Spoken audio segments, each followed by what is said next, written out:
kemudian saling menghargai. Terus selanjutnya apa lagi nih? Istirahat di luar kelas termasuk menjaga kebersihan juga ya. Jadi kita jadikan satu sama yang tadi jaga kebersihan yang kedua. Ingat membuat PR dan mengumpulkan tugas tepat waktu. Itu termasuk apa? Ya, disiplin waktu. Jadi satu sama yang tadi.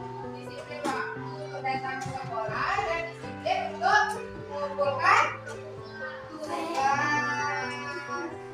Ya, kemudian selanjutnya berperilaku sopan santun dan saling menghargai satu sama lain. Berarti sama ya sama yang tadi kedua, saling menghargai. Kemudian dilarang membawa mainan ke sekolah dan membawa HP harus dengan izin guru. Ini apa ini? Termasuk apa ya nilainya ini? Disiplin. Selain itu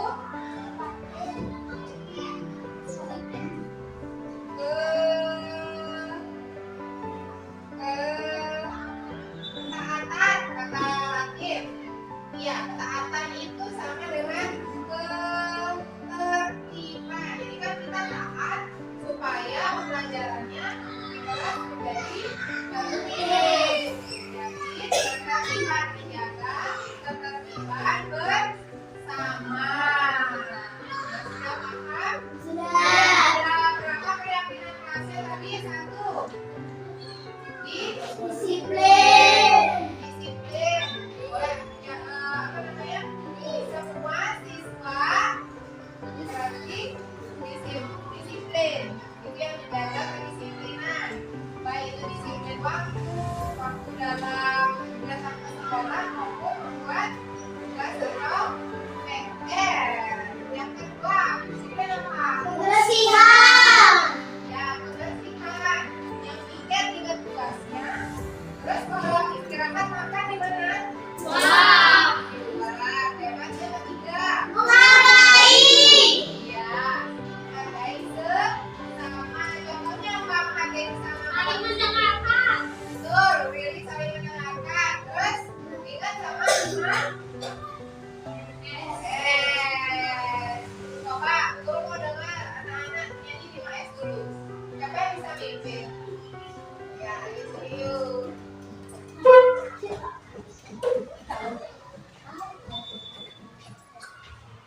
Ayo, 1, 2, 3. Sama 5S. Bila bertemu teman tersenyumlah. Lalu ucapkan salam kepadanya. Sapa apa kabarnya. Sopan terhadapnya. Santunlah tanda cinta kepadanya. Udah. Terima kasih, aduh. Berarti yang keempat apa? Selain Kakak tinggal. jadi ada 4 saja ya. Dan itu anak-anak gimana bisa sama kita sama teman-teman yang lain. Kita akan meyakini nilai tersebut selama 1 tahun pelajaran ini ya. Selama kalian kelas di 5. ingat disiplin, kemudian kebersihan, Menghargai. menghargai, Ketertiban. ketertiban. Sudah ingat? Sudah. Terima kasih anak-anak. Tahu.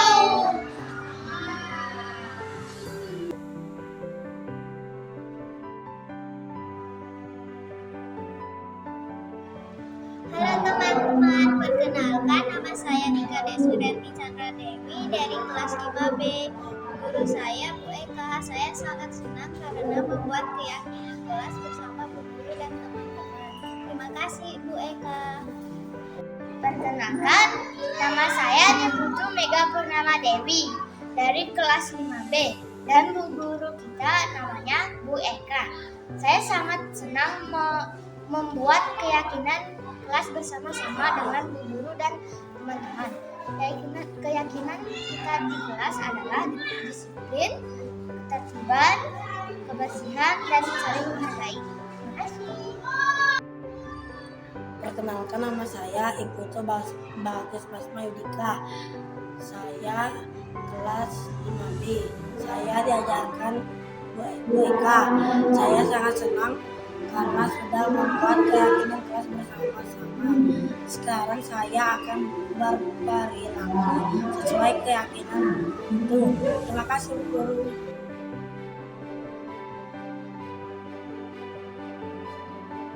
Ya.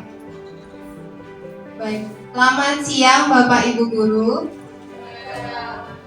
Bagaimana kabarnya siang hari ini, masih semangat? Ya, terima kasih atas kehadirannya hari ini. Mohon maaf menyita waktu istirahatnya seperti itu. Jadi hari ini saya ada tugas untuk memberikan pengimbasan tentang budaya positif yang saya dapatkan dari program guru penggerak.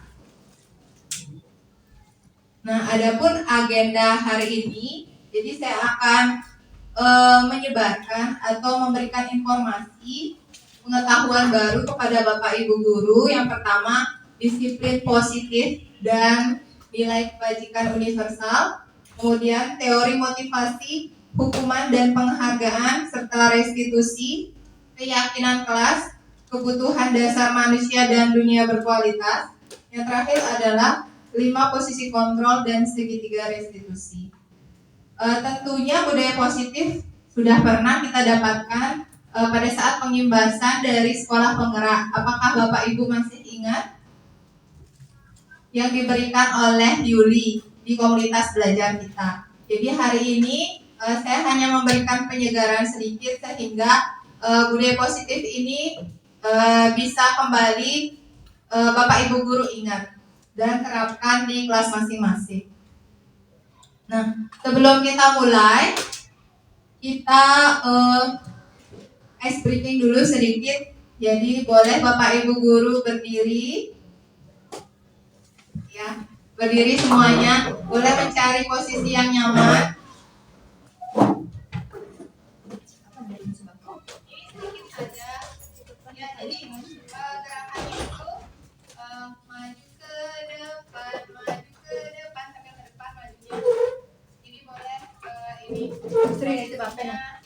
Boleh sambil tersenyum, kemudian mundur ke belakang sambil tertawa, haha, digulung-gulung, bertepuk tangan, melompat, teriak hore, hore. Bisa? Kita lakukan ya. 1, 2, 3. Maju ke depan, sambil tersenyum. Mundur ke belakang,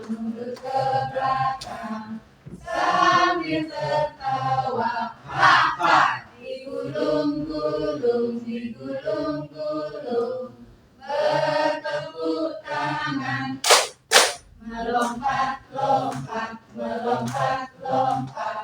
teriak hore, hore. Ya, terima kasih.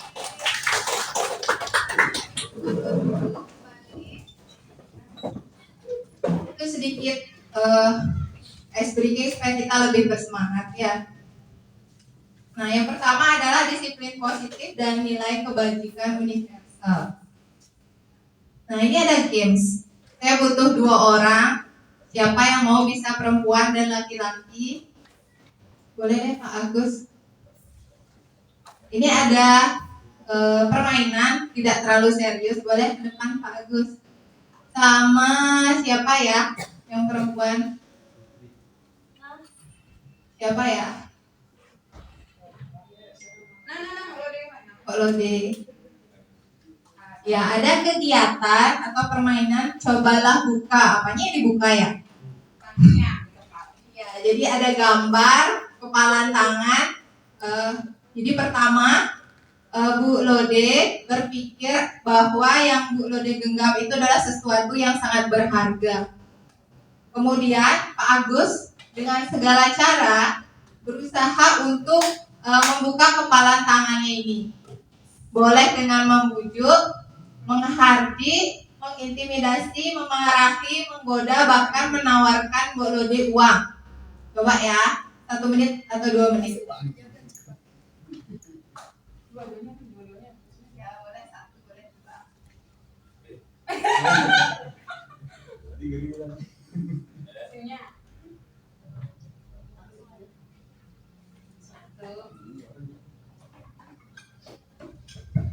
Tes.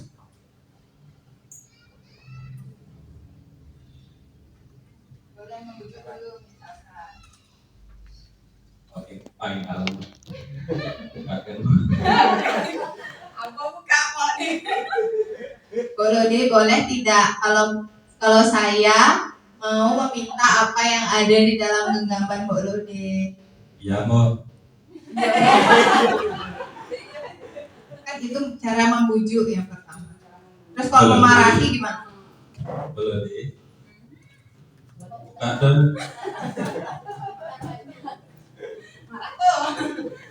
Jangan maksa ya. Halus dulu. Ya. Terus. Kok. Buka. Tidak mau.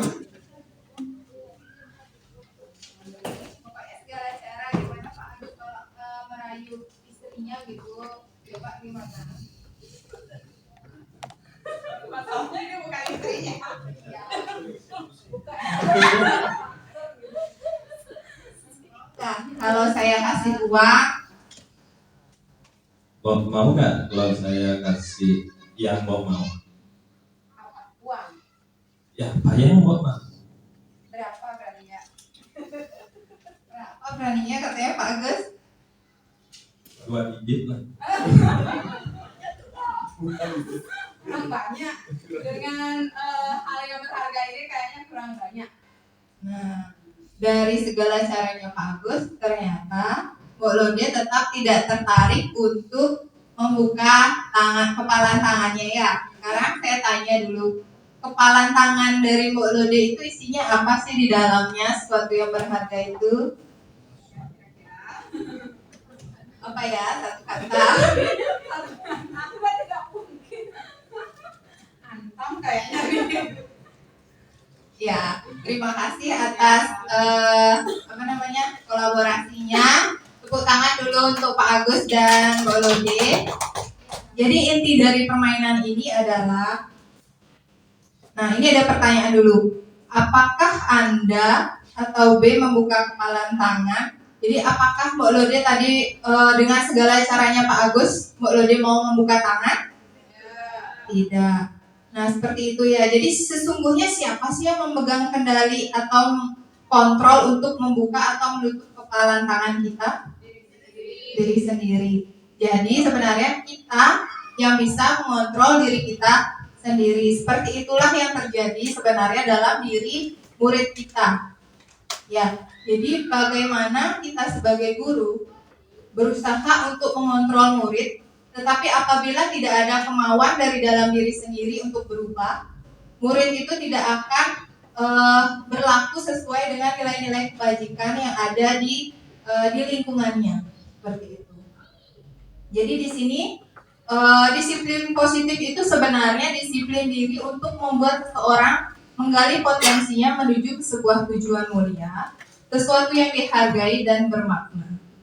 Dengan kata lain, seseorang yang memiliki disiplin diri itu berarti mereka bisa bertanggung jawab terhadap apa yang dilakukannya karena mereka mendasarkan tindakan mereka itu pada nilai-nilai kebajikan universal.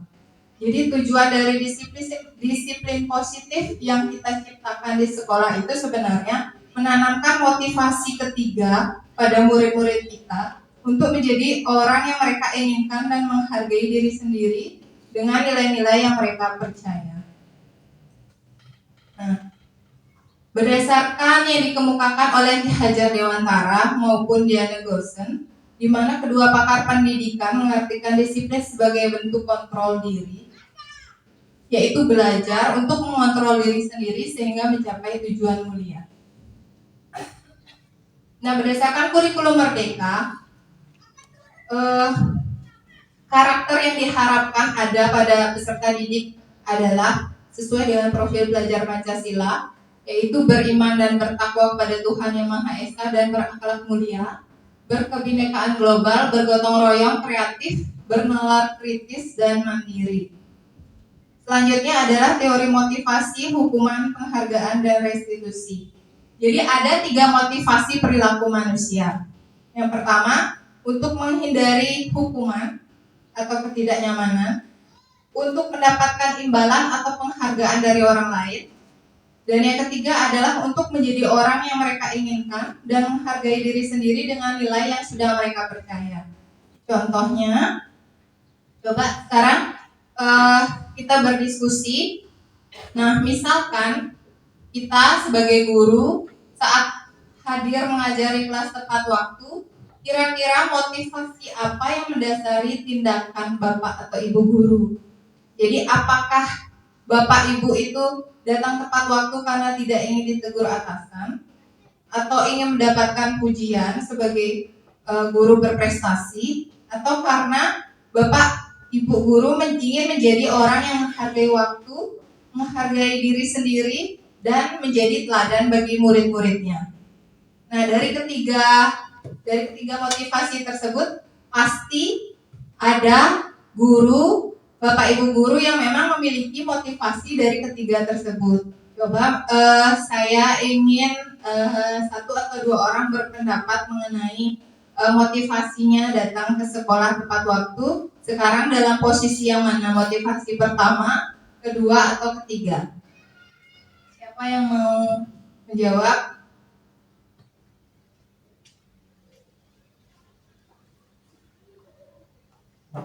Terima kasih kesempatannya. Jadi dari 3 pilihan itu,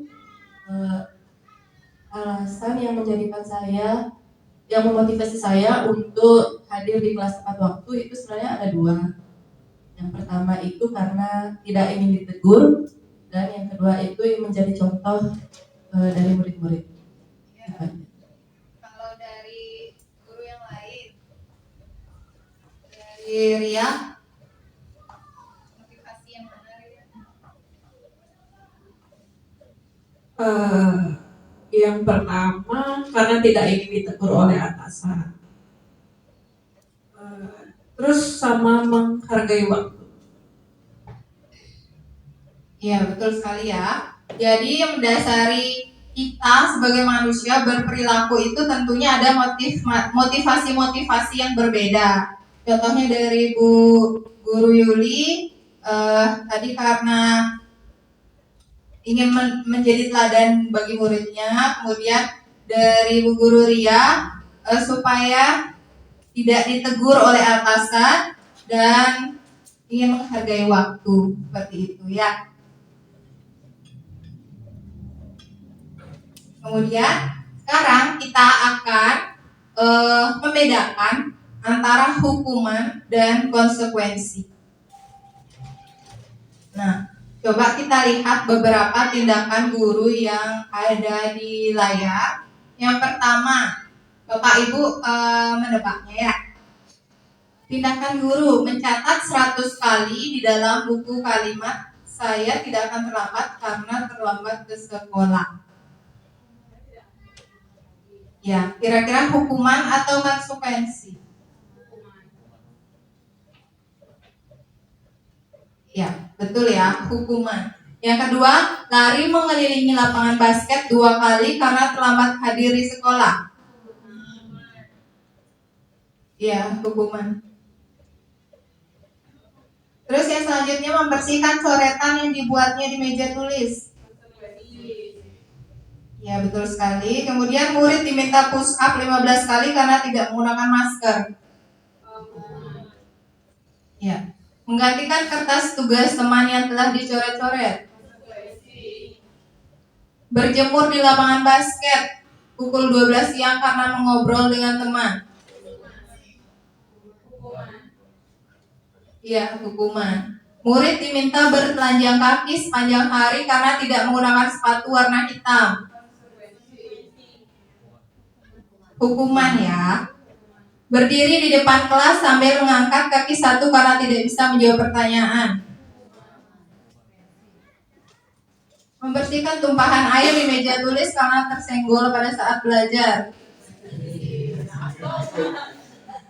Kehilangan 10 menit jam istirahat untuk mengerjakan tugas karena terlambat datang.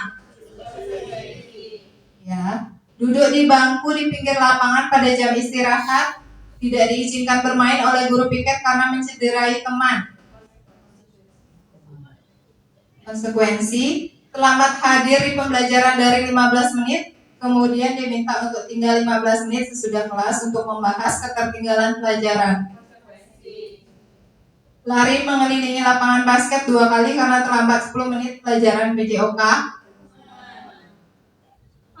Konsekuensi, membersihkan WC sekolah karena mematahkan pensil kawannya. Hukuman. Jadi begini ya, perbedaan hukuman dan konsekuensi itu memang kalau di secara dunia nyata kita berhadapan dengan anak-anak agak rancu antara hukuman dan konsekuensi. Contohnya adalah lari mengelilingi lapangan basket 2 kali karena terlambat 10 menit. Tapi ini ranahnya adalah PJOK. Nah, PJOK itu kan harus ada pemanasan. Ketika dia terlambat pelajaran, tentunya dia akan melewati tahapan yang namanya pemanasan. Jadi dimintalah dia lari mengelilingi lapangan basket untuk pemanasan seperti itu. Jadi disesuaikan dengan mata pelajaran yang diampu oleh Bapak Ibu guru. Jadi kalau hukuman itu tentunya sama sekali tidak ada hubungannya dengan tindakan yang dilakukan oleh anak tersebut. Contohnya membersihkan WC, apakah ada hubungan membersihkan WC dengan mematahkan pensil? Seharusnya apa yang dilakukan perilaku guru untuk menghadapi masalah kasus tersebut? Ya, mengganti pensil temannya. Seperti itu ya. Jadi untuk konsekuensi itu artinya kita memberikan respon terhadap tindakan siswa yang menyimpang dari peraturan yang sudah kita buat di kelas, yang sesuai seperti itu. Jadi ada hubungan timbal baliknya. Kalau hukuman biasanya itu berdasarkan kejadian tersebut karena adanya emosi dari guru. Jadi hampir hukuman tersebut tidak sesuai dengan tindakan yang dilakukan oleh siswa. Gitu.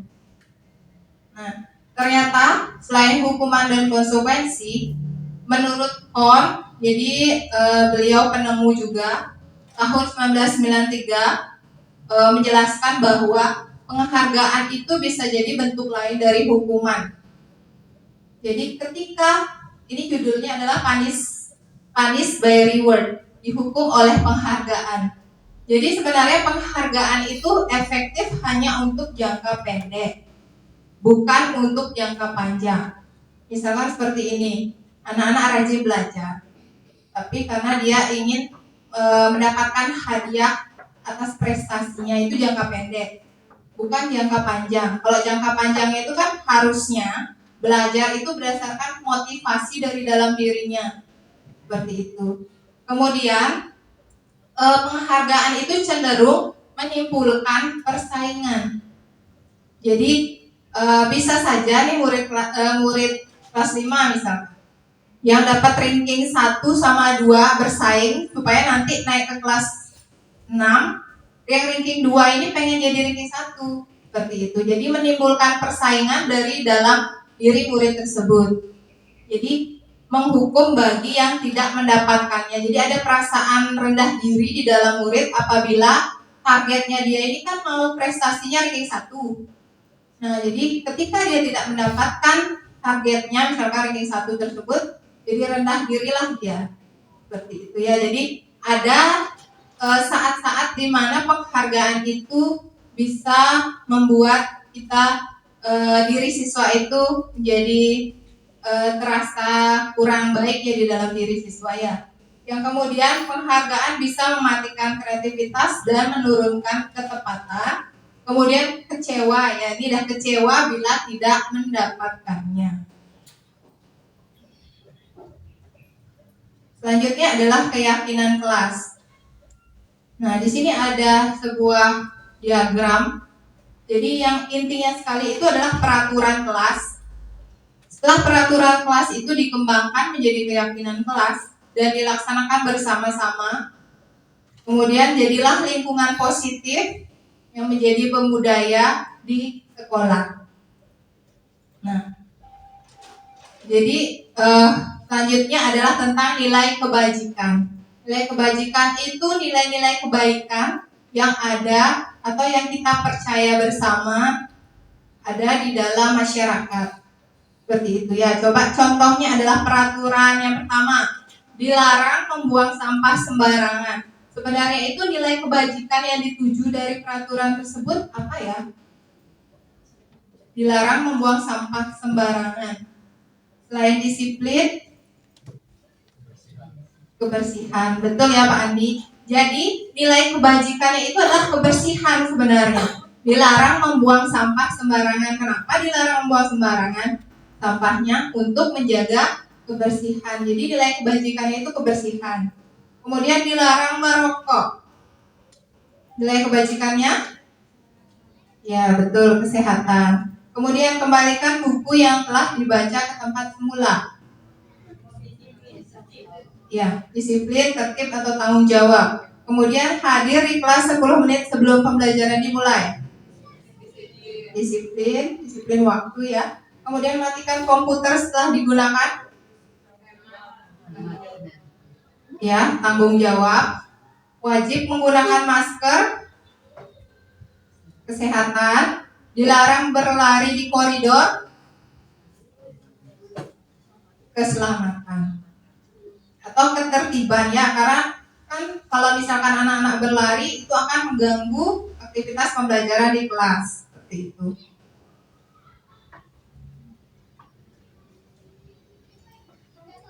Kemudian ini untuk sekolah sebenarnya, tahapan menciptakan program kebajikan. Jadi seperti yang sudah saya lakukan OK Karya 2 di SMA 1 Kuta Utara, di sekolahnya itu ditempel papan yang berisi nilai-nilai kebajikan yang sebagai pegangan untuk semua warga sekolahnya. Jadi sekolah sudah mempunyai nilai-nilai kebajikan tersebut. Kalau tidak salah di SMA 1 Kuta Utara itu adalah 10 nilai kebajikan.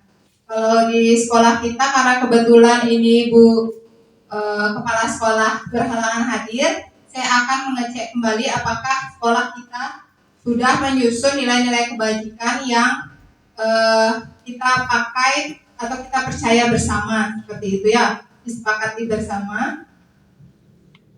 Selanjutnya,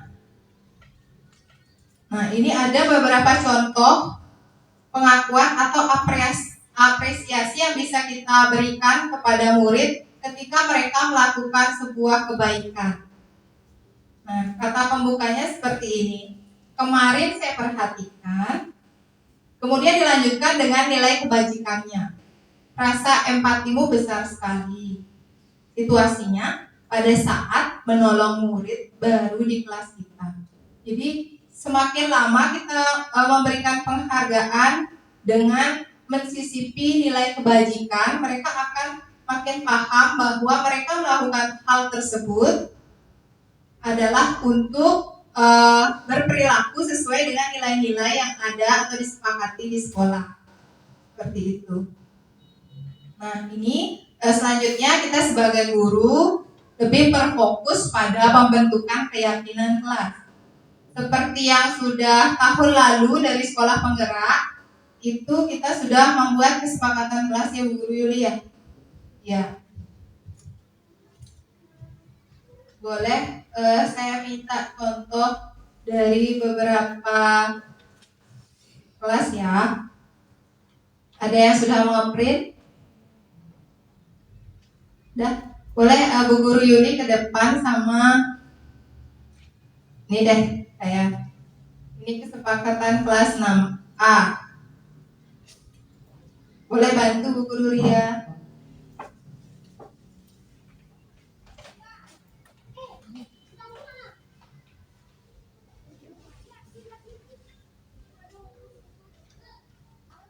Nah, ini ada contoh beberapa kesepakatan kelas dari kelas 3A. Boleh dijelaskan sedikit tentang kesepakatan kelasnya? Di kelas 3A ada 8 kesepakatan yang saya buat waktu itu dengan setiap orang menyampaikan aturan apa yang ingin dibuat di kelas. Setelah itu saya gabung menjadi, kalau ada yang sama saya gabung seperti itu. Ini dari yang pertama, datang tepat waktu. Datanglah ke kelas tepat waktu setiap hari. Jika kamu terlambat, laporkan ke guru dengan sopan. Yang kedua, ketertiban dan saling menghormati. Menghormati seluruh warga sekolah dengan menerapkan 5S, senyum, sapa, salam, sopan, dan santun. Yang ketiga, seragam sekolah. Kenakan seragam sekolah dengan rapi setiap hari, jangan ubah atau modifikasi seragam tanpa izin.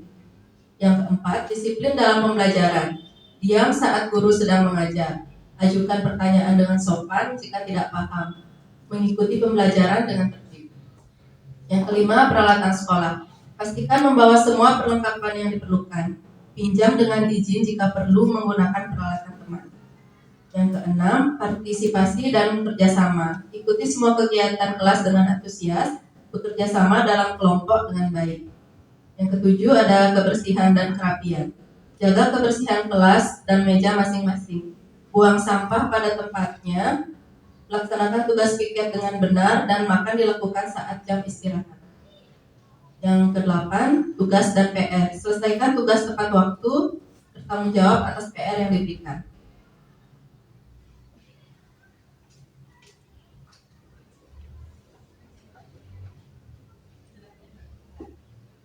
Di sini saya akan membacakan kesepakatan kelas 6A. Yang pertama yaitu tepat waktu. Berarti anak-anak datang sebelum bel.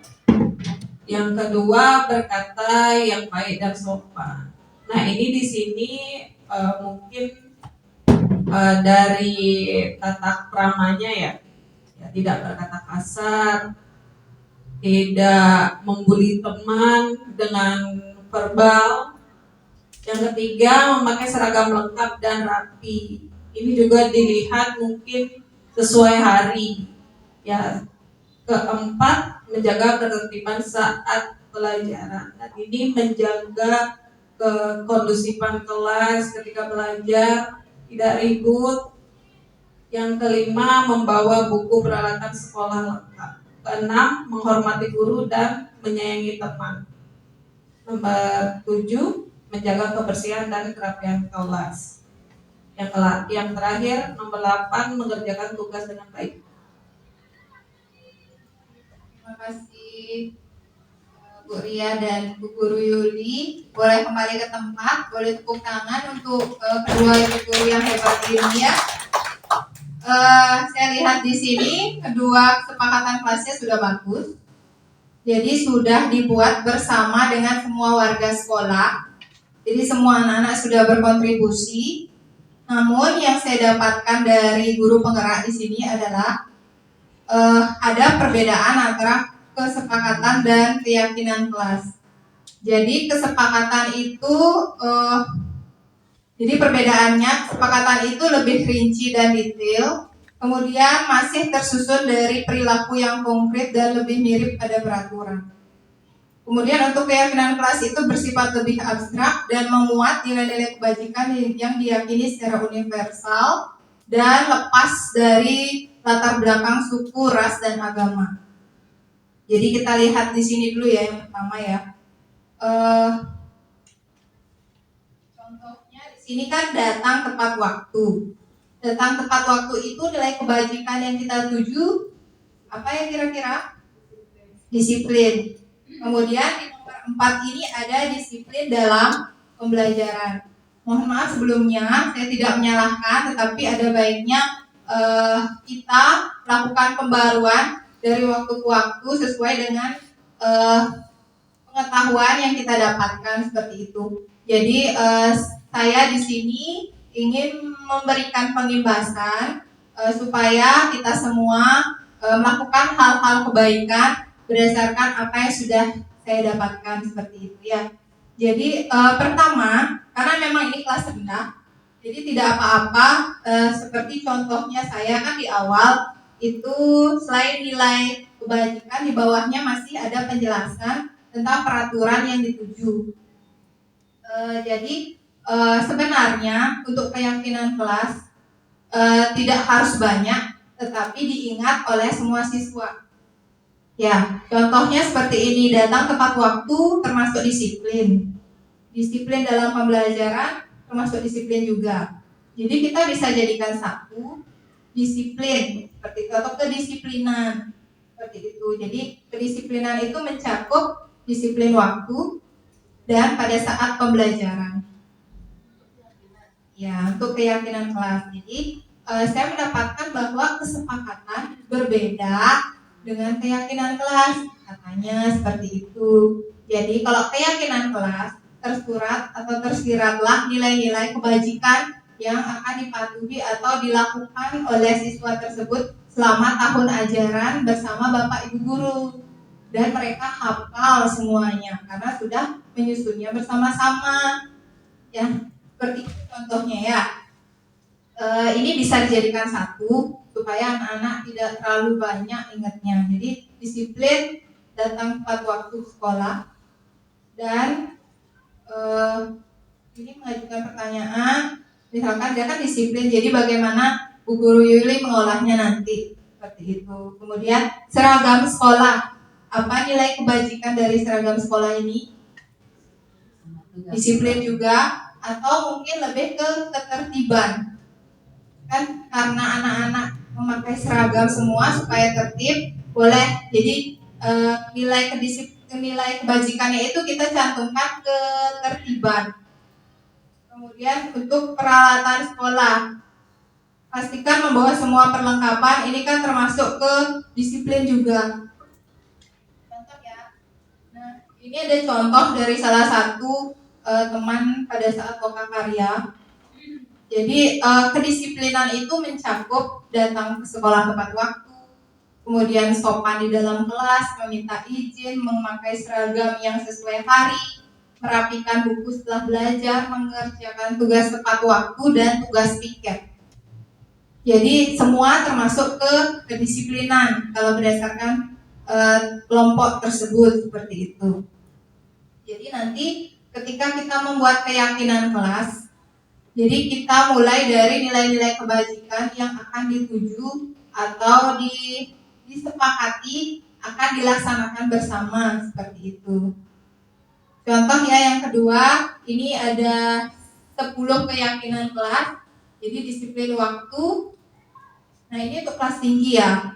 Jadi disiplin waktu seperti ini, tepat waktu.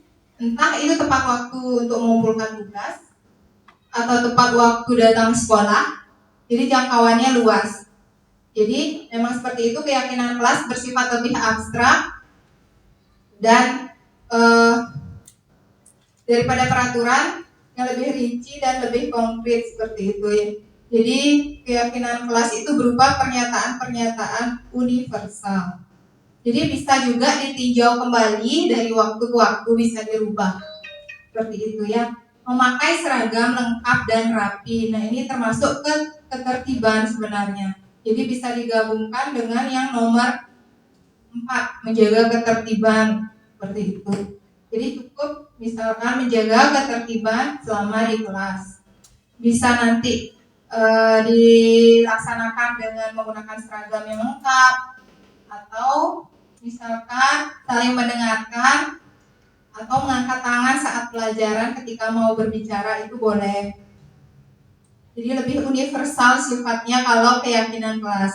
Jadi saya harapkan setelah pengimbasan ini Bapak Ibu guru kembali meninjau kesepakatan kelasnya masing-masing di kelas, berubahnya menjadi keyakinan kelas seperti itu. Jadi kalau keyakinan kelas, lihat dulu nilai kebajikan yang akan dituju, kemudian barulah disatukan seperti itu. Ini contoh dari saya ya.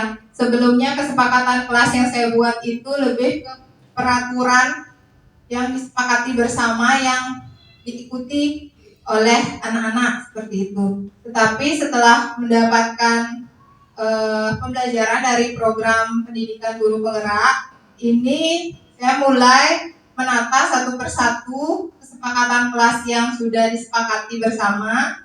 Saya lihat nilai-nilai kebajikannya seperti itu. Jadi ada kedisiplinan, kebersihan, ketertiban, dan menghargai. Jadi kalau kedisiplinan datang ke sekolah boleh kedisiplinan membuat PR dan mengumpulkan tugas tepat waktu. Seperti itu. Kalau kebersihan, lakukan piket sesuai jadwal dan istirahat di luar kelas. Karena kan memang ini baru anak-anak ya dapatnya keyakinan kelas. Jadi saya masih mengisi peraturannya di sini. Tapi secara benarnya seperti itu yang harusnya kita lakukan adalah seperti ini saja, lebih universal. Ya, tidak ada deskripsi atau peraturan yang harus dilaksanakan seperti itu. Tidak ada peraturannya. Ini hanya nilai kebajikan yang disisipi pada keyakinan kelas. Apakah sampai di sini ada pertanyaan tentang keyakinan kelas? Ya, jadi selanjutnya untuk kedepannya sekarang sudah dirubah menjadi keyakinan kelas dan harus tersirat atau tersurat nilai-nilai kebajikannya seperti itu. Ya, nilai-nilai kebajikannya seperti apa? Secara universal, jadi tidak, ini kan pasti dia ada peraturannya karena baru anak-anak kan mungkin tidak langsung hafal ya dengan kesepakatan yang mau dijalankan seperti itu. Jadi kita bisa siasati mau diisi kesepakatan kelasnya boleh, tapi setidaknya ada nilai kebajikan yang dituju seperti itu.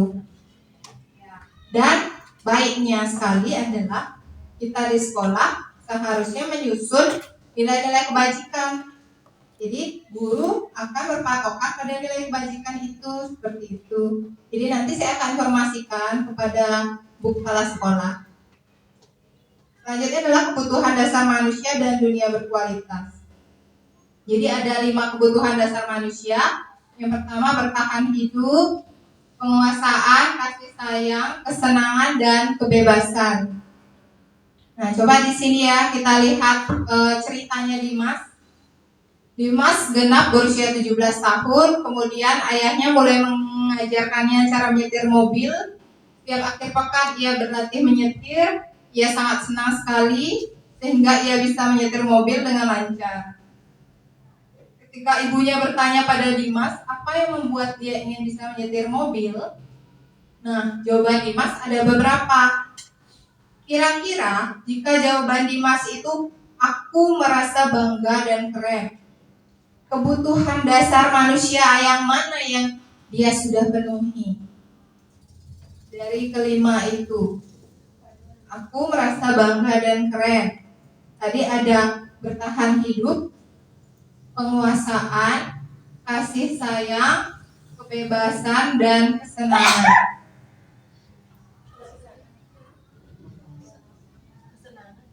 Aku merasa bangga dan keren. Penguasaan ya. Selanjutnya biar bisa jalan-jalan naik mobil sama teman-temanku. Kasih sayang dan rasa diterima. Aku senang bisa pergi ke tempat-tempat yang aku suka. Ya, ini baru kebebasan ya. Menyetir mobil itu seru. Senang. Jadi seperti itulah. Jadi manusia sebenarnya berperilaku untuk memenuhi kelima kebutuhan dasar ini. Yang pertama itu kan bertahan hidup. Bagaimana cara Bapak Ibu untuk bertahan hidup? Dengan makan, betul. Jadi dengan makan, itu kebutuhan dasar manusia. Apabila kebutuhan bertahan hidupnya belum terpenuhi, nah kebutuhan lain tidak bisa terpenuhi. Jadi seorang manusia itu ya harus makan, minum gitu. Jadi kebutuhan dasar yang itu dulu dipenuhi, baru kebutuhan dasar yang lainnya. Seperti itu. Nah ini sebenarnya ada sebuah kuesioner untuk mengetahui kebutuhan dasar Bapak Ibu guru yang mana sih yang paling tinggi seperti itu ya. Hanya saja karena terbatas waktu, jadi kuesioner ini Bapak Ibu bisa isi nanti di luar pembahasan ini. Yang masih penasaran misalkan kebutuhan apa yang sebenarnya ada paling tinggi di dalam diri Bapak Ibu ya. Ini nanti bisa dilihat skornya. Jadi skor tertinggi kebutuhan dasarnya itu yang mana? Seperti itu. Nah, ini sebenarnya tentang selanjutnya dunia berkualitas.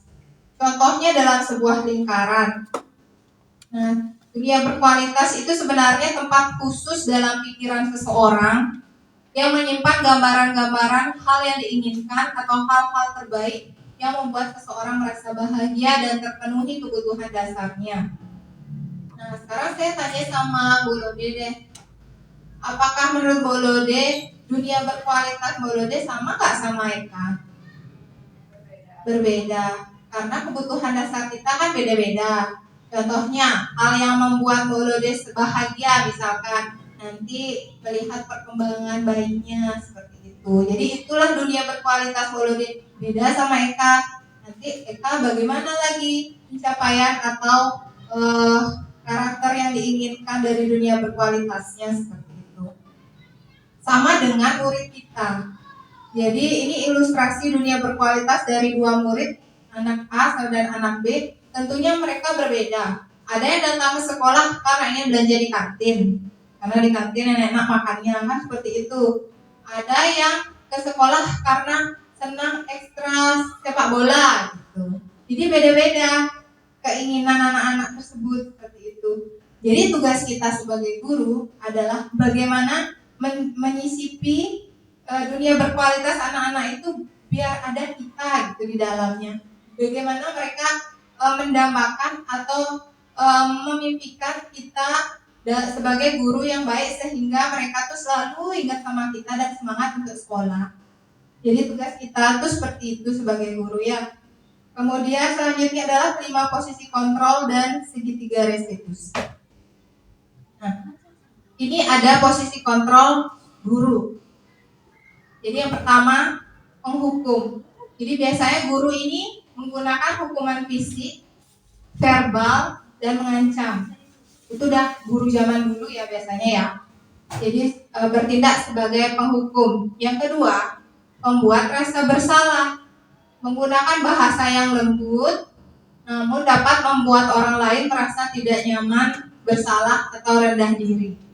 Yang ketiga, sebagai teman, mengontrol murid dengan bujukan. Yang selanjutnya, pengamat atau pemantau. Jadi di sini tugas guru itu bertindak sesuai peraturan dan konsekuensi. Sedangkan manajer mempersilahkan murid mempertanggungjawabkan perilakunya dan mendukung murid untuk menemukan solusi atas permasalahannya sendiri. Contoh ya, ini ada beberapa pernyataan atau kalimat. Bapak Ibu guru menebak siapa yang mengatakan ini? Apakah si pembuat marah, si pembuat rasa bersalah, pembuat pemarah ya, penghukum, atau tadi yang ketiga sebagai teman, pemantau, atau manajer. Coba kita lihat, saya kecewa sekali dengan kamu. Nah, siapa yang mengatakannya? Pembuat rasa bersalah. Kemudian, kamu tidak pernah benar melakukannya. Penghukum. Ayolah, lakukan demi saya ya. Teman, apakah kamu mau mendapatkan stiker bintang hari ini? Pemantau, bagaimana kamu bisa menyelesaikan masalah ini? Ya, manajer, kamu selalu yang paling terakhir. Penghukum, kamu tidak akan mendapatkan bintang bila tidak menyelesaikan tugas ini ya. Berapa kali sih saya sudah mengatakan kepada kamu? Ya, membuat rasa bersalah. Ingat bukan apa yang telah saya lakukan untuk kamu? Man, kamu tidak akan pernah berhasil dalam kehidupan ini. Penghukum, apa rencanamu untuk menyelesaikan ini? Ya, jadi posisi kontrol guru itu berdasarkan pernyataan atau kalimat-kalimat yang dilontarkan oleh guru seperti itu. Sebenarnya peserta didik itu sudah paham loh apa yang kita bicarakan. Kadang-kadang kalau satu kalimat kita salah bisa masuk ke alam bawah sadarnya sampai lama dia ingat seperti itu ya. Jadi kita sebagai guru hendaknya menjaga perkataan kita kepada murid. Bila kita emosi, kontrol dulu emosinya seperti itu sehingga tidak berdampak pada psikologi siswa. Nah, saat ini Anda ada di mana? Nah, jujur saja, sebelum mendapatkan pelatihan guru penggerak ini pun, saya belum bukan seorang yang perfect gitu ya, yang terbaik. Jadi saya dulu sebenarnya, karena saya tipenya sebenarnya nggak bisa marah-marah. Marahnya saya pun tuh kadang-kadang diam seperti itu. Jadi kadang kata-kata yang saya lontarkan itu ke anak, kontrol saya itu ada di nomor 2, membuat rasa bersalah. Jadi membuat rasa bersalah itu seakan-akan membuat murid merasa mereka merugikan kita. Kita sebagai korban istilahnya. Jadi kita sebagai korban, dia jadinya merasa bersalah karena sudah tidak memuaskan apa yang kita inginkan. Kalau membuat rasa bersalah. Kalau penghukum itu kan gimana ya, kata-katanya itu lebih ke emosi secara verbal dan kata-kata yang membuat anak-anak itu kadang sakit hati seperti itu. Kalau teman seperti tadi, bagaimana kita bersama teman? Seperti itulah kita memperlakukan murid kita. Tetapi terkadang ketika posisi kita sebagai teman, ketika kita mau menerapkan sebuah peraturan, mereka tidak akan menghargai kita karena posisi kita sama dia. Seperti itu. Nah, untuk selanjutnya pemantau. Dulu selain membuat rasa bersalah karena saya terlalu kecewa misalkan, saya kadang ada di posisi tersebut. Selanjutnya di pemantau. Jadi kalau di pemantau itu kita terus mengingatkan peraturan-peraturan kepada murid, tapi penyelesaiannya itu kita yang kasih solusi. Pemantau itu mengingatkan apakah yang kamu lakukan sudah benar gitu. Jadi sudah sesuai nggak dengan peraturan yang kamu lakukan. Kalau manajer itu kita memposisikan murid supaya mereka bisa menyelesaikan masalah itu sendiri. Nah, contohnya ini ya. Jika posisi kita sudah sebagai manajer dalam menyelesaikan sebuah kasus, ada 3 tahap yang namanya segitiga restitusi. Yang pertama, menstabilkan identitas. Jadi kita menyadarkan dulu murid kita. Jadi kita berbicara bahwa setiap orang pasti pernah melakukan kesalahan. Kayak bahasa Balinya itu nabdaben dulu muridnya. Tidak apa-apa, kamu manusia pernah salah. Jadi kadang kan kalau kita langsung nyalahin kamu ya yang misalkan ada nih kasus pencurian misalkan ya, kamu yang nyuri, ibu udah tahu orang kamu tetap jelas-jelas tak lihat kamu yang ambil uangnya kan misalnya seperti itu. Nah, otak pada manusia itu bekerja untuk melindungi dirinya sendiri. Pasti mereka melindungi dirinya sendiri dulu. Enggak kok bu, bukan saya. Terus dia bilang bukan karena ingin melindungi dirinya sendiri dulu. Seperti itu. Nah, kita tugasnya menstabilkan identitas. Jadi nabdaben dulu, gak apa-apa. Manusia pernah salah. Seperti itu. Kamu bukan satu-satunya yang pernah melakukan ini. Dulu pernah kok ibu guru jadi cerita dulu nih, menstabilkan identitasnya dulu. Jadi kita nggak langsung menunjuk bahwa dia salah. Tuh. Kemudian selanjutnya validasi tindakan yang salah. Baru kita tanya, kenapa kamu melakukan tersebut? Pasti ada alasannya, seperti itu ya. Jadi kita tanya dulu apa alasannya dia melakukan itu. Kemudian ada nggak cara yang lebih efektif untuk mendapatkan apa yang kamu butuhkan? Jadi siapa tahu dia mencurinya itu karena ingin belanja lebih banyak, atau dia bekalnya sedikit dari rumah. Jadi pasti ada alasan dari anak tersebut melakukannya. Tadi kan ada 5 kebutuhan dasar manusia. Nah, dari kelima itu kita lihat mana kebutuhan dia yang belum terpenuhi, sehingga dia melakukan tindakan yang menyimpang dari aturan atau peraturan atau keyakinan kelas yang ada, seperti itu. Kemudian selanjutnya kita menanyakan keyakinan. Kita tanya alat lempar ke dia pertanyaan, keyakinan kelas apa yang telah kita sepakati? Kamu ingin menjadi orang yang seperti apa? Orang yang sekarang dia lakukan, misalkan orang yang suka mencuri, atau orang yang baik, seperti itu, yang sesuai dengan keyakinan kelas kita. Jadi kalau sudah menjawab seperti misalkan saya ingin menjadi orang yang jujur, karena kan keyakinan kelas kita jujur dan adil, misalkan seperti itu. Nah, kemudian kita tanyakan, kapan kamu mau berubah? Seperti itu. Jadi itulah tahapan-tahapan dari segitiga restitusi. Nanti saya akan kirimkan beberapa praktek yang sudah saya lakukan bersama di kelas, sehingga depannya saya harapkan Bapak Ibu Guru ketika menghadapi kasus di kelas, kasus tersebut istilahnya ada perilaku menyimpang dari keyakinan kelas yang sudah dibuat dengan langkah-langkah yang ada, seperti itu. Nah, ini kasus pertama ya, supaya kita belajar lebih baik lagi gitu. Saya perlu waktu 10 menit lagi ya. Kasus pertama, ini ada satu kasus aja ya. Guru matematika, Ibu Santinya sakit, jadi guru kelasnya Ibu Santi. Kemudian Ibu Santi itu dicarikan pengganti, penggantinya itu Ibu Eni. Nah, Ibu Eni ini adalah guru baru. Dia baru 2 tahun menjadi guru di SMP tersebut. Nah, adalah beberapa murid namanya Vivi dan Natali. Mereka itu menggunakan kesempatan tersebut dan bersikap seenaknya.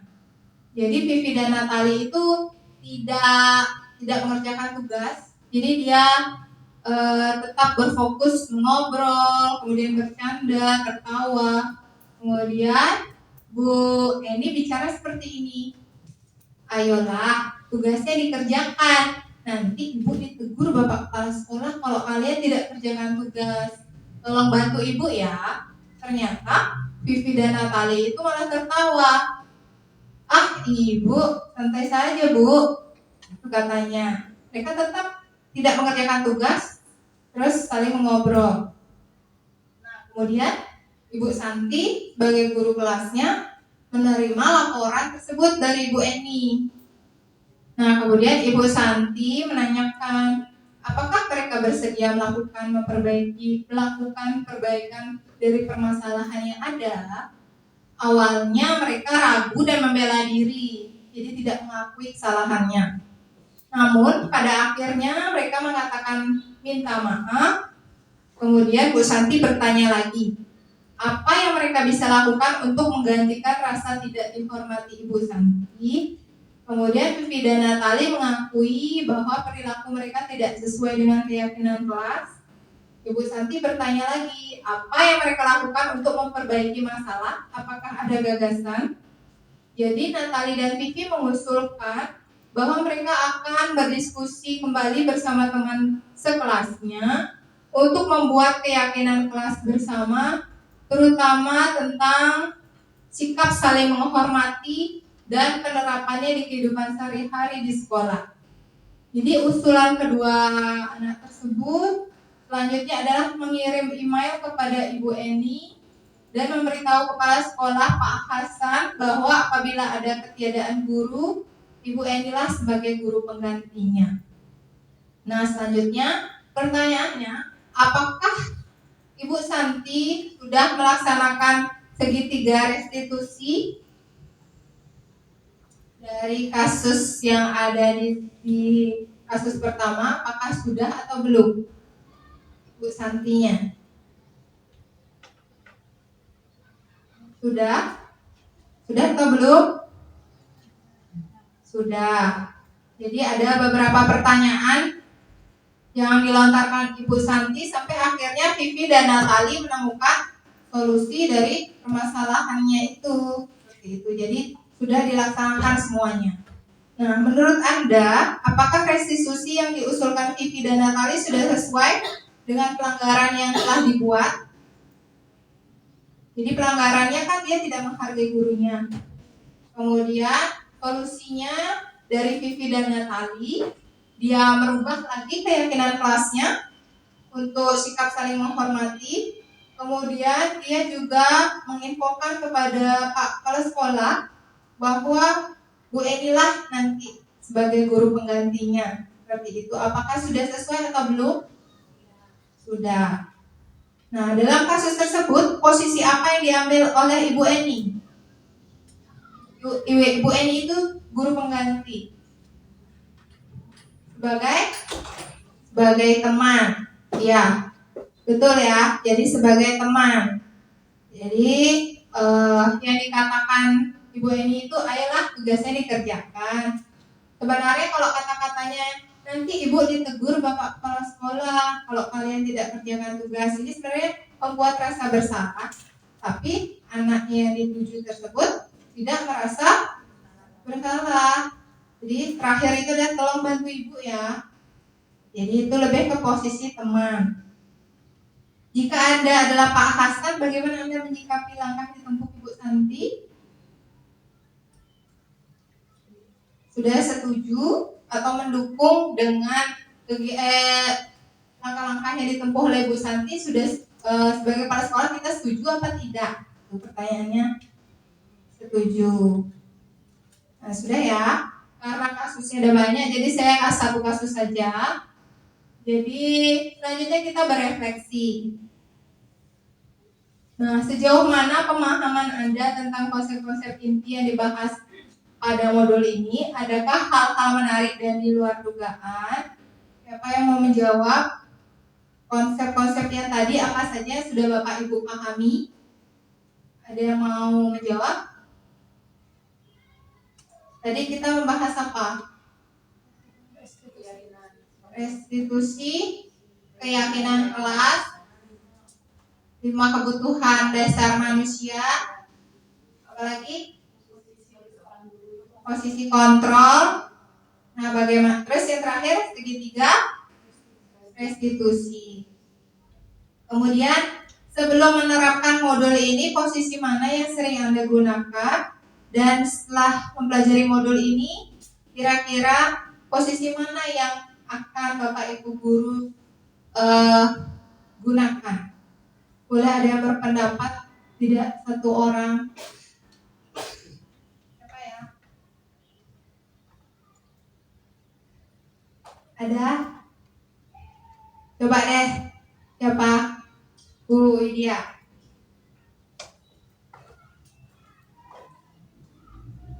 Sebelumnya, sebelum pengimbasan ini biasanya posisi kontrol Bu Widya di mana?